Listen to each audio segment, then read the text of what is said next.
after Charlottesville, Ricky Vaughn is like, I gotta get away from this stuff. And so he was actually on TRS, and he actually was on Strike and Mike. And he was talking to Stryker, and he was saying, "Hey, Stryker, this TWP stuff, it's crap." And he was like saying, like, all this like full black uniform and like armbands, and like this really puts off a Nazi aesthetic. And Stryker was being like, I don't know if he was being deliberately stupid or what, but Stryker was saying, "How is that Nazi? How is an armband Nazi? How is all black Nazi? How is like?" And he was trying to point to any like particular thing, and it was just being like this deconstruction stuff, and it was just dumb.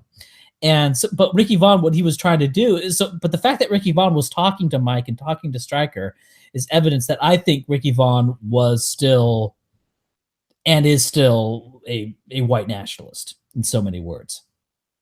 But the thing is, he was moved out of the movement, quote unquote, whatever the fuck you would. But I think that's too grandiose a title for this shit show. But he left it because of Charlottesville. And so Richard Spencer saying, "Yeah, we're cutting the fat." It's like, okay, so Ricky Vaughn, like, is Ricky Vaughn the fat, right? The guy. I mean, Ricky Vaughn had during the Trump election, I forget how many followers he had at his peak, but he was pushing narrative. Like, he was pushing narrative better than Bill Mitchell was. Like, this is not like the fat, and this is something that's very serious. And it's not just like, oh, don't fly swastika flags and stuff. And I'm thinking, you know what? How about don't even think that? You know, because people say, oh, it's optics cucking, Ryan. You're cucking on all this stuff. And I'm thinking, like, I don't believe this stuff. You know, I have a pretty good understanding of history, and I don't think Hitler was the good guy, right? Like, I literally don't believe it. So when you say, "Oh, you're cucking by wanting to kick these people to the curb, or kick these sort of ideas to the curb, or kick like siege culture to the curb," it's like, no, I literally don't believe any of that, right? And to tolerate it would be cucking for me, right? To tolerate this shit would be cucking. And yeah, anyway, so that's just yeah. Then I guess I mean another. I can't. Well, it's just endless. Like, you also have the whole, like, he's working with the FBI, and he says he's just going to inform on the leftist people, but it's like, can you trust Cantwell to not betray people on the right? Well, no, Cantwell is now literally known for helping dox an important right-wing person. Right, and so obviously not. And what's he going to do with Antifa? What's he going to do? Oh, he's going to dox them? Like, I guess he's trying to help the FBI build like cases against them because of things they did at Charlottesville or something. I guess. Yeah, Cantwell's just a giant clusterfuck. And the thing about Cantwell, so the important lesson, I mean, like, the life lessons to draw from Cantwell are not things like don't use meth, don't dox people, don't talk to the FBI. Like, these are things that most people just should know. The lesson is, when you see people like that, though, like, don't associate with them. Step away. Like, because if you bring them in and put them, this is what happens. This is predictably what happens. Yeah. Yeah. So, and it's predictably what happens. And one thing I also kind of notice, like, is people who are obsessed with Jews, they like lose their mind. And first off, I mean, we saw this with Nealon. Like, he seemed to be a pretty normal guy, and then he got red pill. He got red pill overdose, and learned too much stuff about Jews, true or false, which, you know, doesn't really matter for what I'm saying here, but whether what he learned was true or false, you know, he got too much information, true or false, about the Jews, and lost his cool. And that's one thing I've sort of noticed, is that people who tend to be really into Jews, those are the ones that, you know, fuck up. Those are the ones that lose their mind somehow. That's true. And I mean, in part, this is just going to be because who is going to really get into Jewish stuff? Now, obviously, there are exceptions. So we're going to, you know, we're talking about averages here. But in general, that's going to be people who don't care very much about being, you know, social pariahs and things like this, people that are maladjusted to begin with. And so it probably selects for. But also, I do think there's a bi-directional thing going on, because it seems to me that people I've known and Nealon is an example. I don't know him at all, but he's just an example that did this publicly, but became more crazy as the result of getting really into this stuff about Jews. Right. And I don't know, people, it seems to be something, maybe it's just because of how taboo it is. You're not supposed to think about it at all. It's one of like the ultimate taboos to a degree, but people become obsessed with this stuff in a way that they don't become obsessed with, say, black people having a lower mean IQ. Right. It really gets in their head in a strange and cancerous way. Right. Yeah, I don't know. Yeah, and I like don't you could be on paper. It should be possible for people to say like, yes, Jewish people, as it turns out, they have, because they're like immigrants everywhere. They have problems with like nationalism, and they're quite intelligent, so they're overrepresented in elites, and they're a little above average in ethnocentrism. And these are just dispassionate facts about another ethnic group. In theory, you should be able to talk about that the same way you talk about standard deviation difference in mean IQ between blacks and whites. But this is just not what happens for reasons that I don't really understand. Right. Well, I think part of it, like with blacks have low IQ, or blacks are criminal, or blacks vote for the third world, that's all like out in the open, and you can like see it all. And it's like really in your face. It's not hidden. And as a result, there's not a whole lot of room for imagination about other, big racial groups. Like you can talk about Hispanics and what are the traits of Hispanics and what are they doing.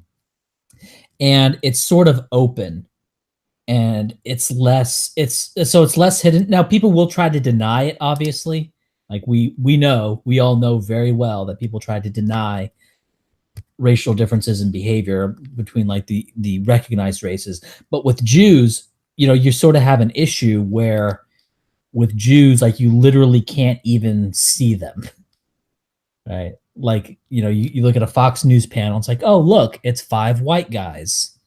It's like, well, 3 of them are Jewish. And, right. and so when you notice that, you can sort of, and nobody else notices that, it can sort of drive you crazy. On top of that, because there's not really good data on the behavior of Jews, your imagination runs wild, right? Whereas with blacks, we have a lot of data on, and so we know, okay, there's exceptions. We know exactly how often Naxalt applies to blacks, for example. With Jews, it's not so clear. Now, as it happens, we're starting to get some data. We're starting to finally assemble some data on Jews more and more, but it's still nowhere near what it is for other racial groups. And so there's just room for imagination is what I think there is.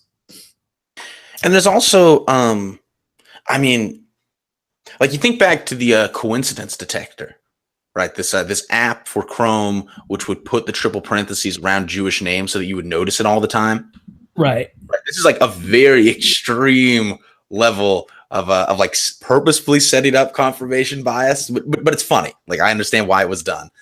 It is funny, but that one thing that happens, yes, people feel like they're seeing things everywhere that no one else can see.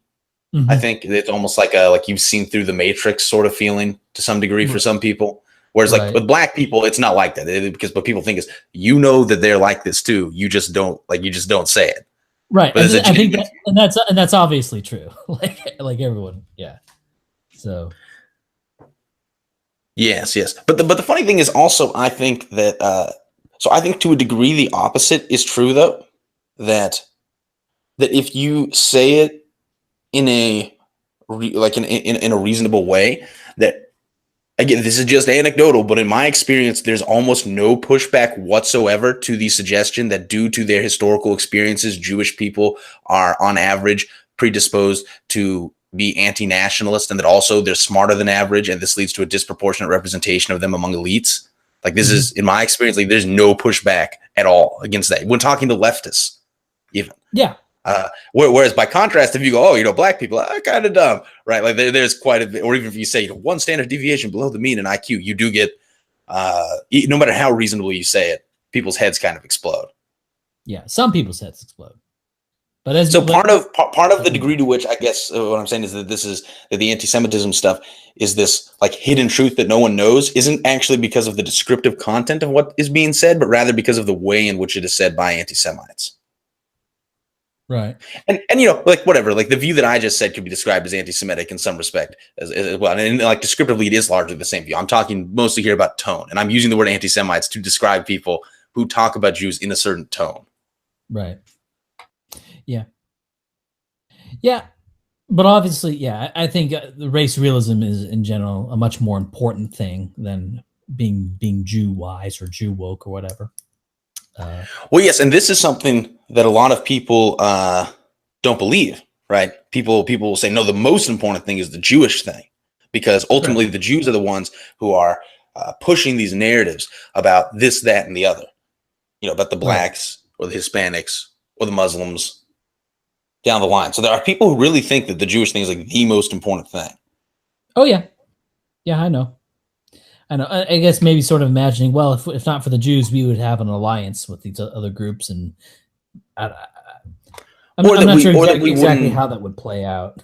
Well, I guess that we wouldn't have as many false beliefs about them because the ideologies, the anti-white ideologies, are perpetuated by Jewish intellectuals.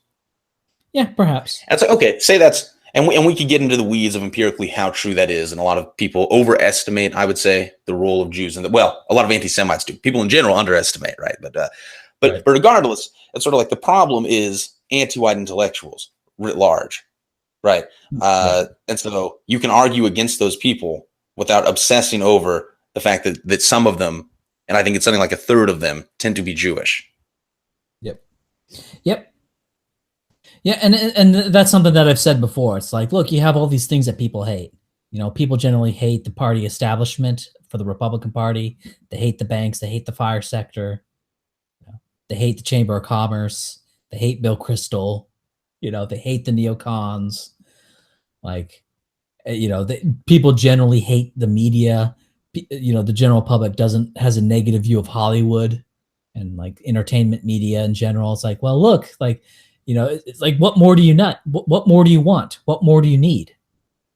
Like they literally hate all these things. Like if you're anti-Jewish, if like let's say you're a person and all you want to do is like take out the Jews in whatever way. Maybe you want to exterminate them, or at the very least you want to remove them from power. Let's say that's your goal, just as a thought experiment here. It seems to me that it would be a much more effective way to take out the Jews by simply hooking onto a lot of stuff that people already hate. Like if that's your goal, if your goal is literally just to take out the Jews, you don't care about anything else. You just want to take out the Jews. It seems to be much more effective to just say, hey, you know, you hate banks, let's kill all the bankers. You know, oh, you hate anti-white intellectuals, let's kill all the anti-white intellectuals, right? I mean, that's obviously I'm being really extreme, and I definitely do not endorse any of this stuff. Like, but I'm just saying, just sort of that as a thought experiment. Like, why would you just bringing up Jews? Like, it almost seems like there's no point, even if they are of central import. You know, the moment you bring up Jews, it's like now that's like, okay, now you're one of those people. You're one of those people that talks about Jews. When it seems it's so much easier to go with, you know, use the, what's it called? The jujitsu or judo, whatever, go with the energy of the political movement as opposed to fighting against it. So. Yeah. And I mean, and obviously the problem with Jewish people, let's say they're overrepresented among anti-white intellectuals, right? Which, I mean, to some degree, they surely are. It's just a question of the degree of overrepresentation.